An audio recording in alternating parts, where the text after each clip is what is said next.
braço significa movimento ou série de movimentos feitos ao passar os braços em várias posições. As primeiras notações conhecidas sobre balé de corte dos séculos 17 e 18 descrevem passos, movimentações e posicionamentos, mas esses manuais eram basicamente sobre linhas e formas criadas por pés e pernas, quase nada sobre braços. Os braços dentro dessa codificação sempre se nivelaram na altura do estômago e nunca se erguiam acima dos ombros. O posicionamento das mãos e dos dedos permanece até os dias de hoje, mãos nem fechadas e nem abertas. Supõe-se que as poses que originaram algumas das posições de braços são frutos de observação e imitação de elementos das danças da antiguidade, encontrados em pinturas, artesanatos e esculturas. As poses das danças e das pantomimas se inspiravam em algumas dessas posições, mas não eram estudadas de forma acadêmica.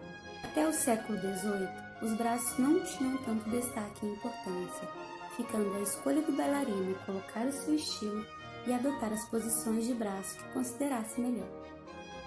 Haviam basicamente 4 estilos codificados diferindo na técnica: o sério, meio sério, o cômico e o grotesco. Angiolini escreveu que é no estilo meio sério que os braços fazem sua primeira aparição na dança, sendo flexíveis e graciosos.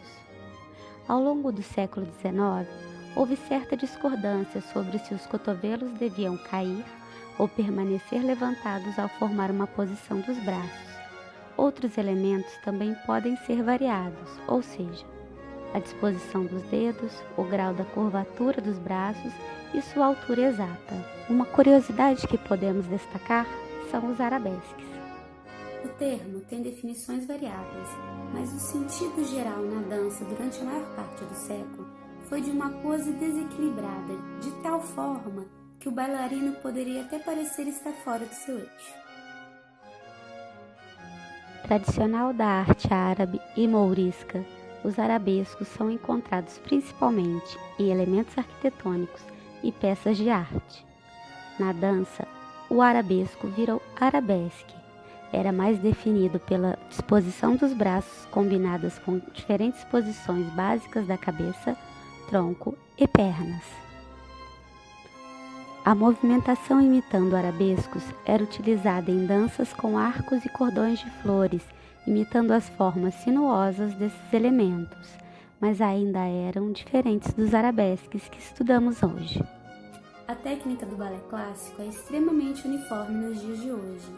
As posições e os movimentos pouco diferem de um lugar para o outro no mundo. A partir do século XX, os métodos de ensino desenvolvidos principalmente na Rússia, França e Inglaterra passaram a estruturar o ensino do balé clássico.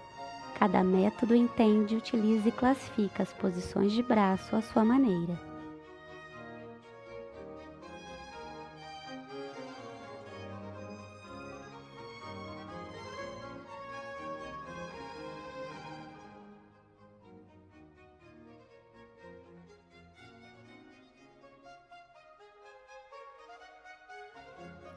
No método Vaganova, que é o que eu estudo e ensino, existem 6 combinações das posições de braço, os 6 por Debras do método.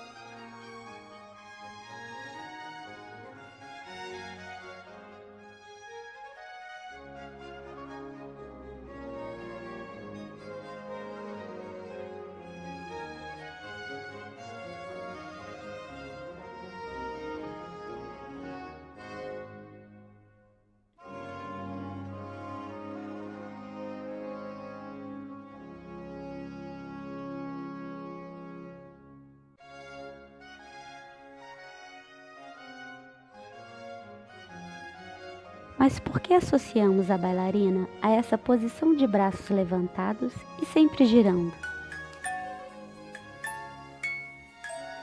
Essa imagem está ligada às caixinhas de música que ficaram populares em meados do século XIX, com a fabricação em grande escala de caixas de música individuais. Mais tarde, foram incluídos elementos como cavalinhos e pequenas bailarinas rodopiantes.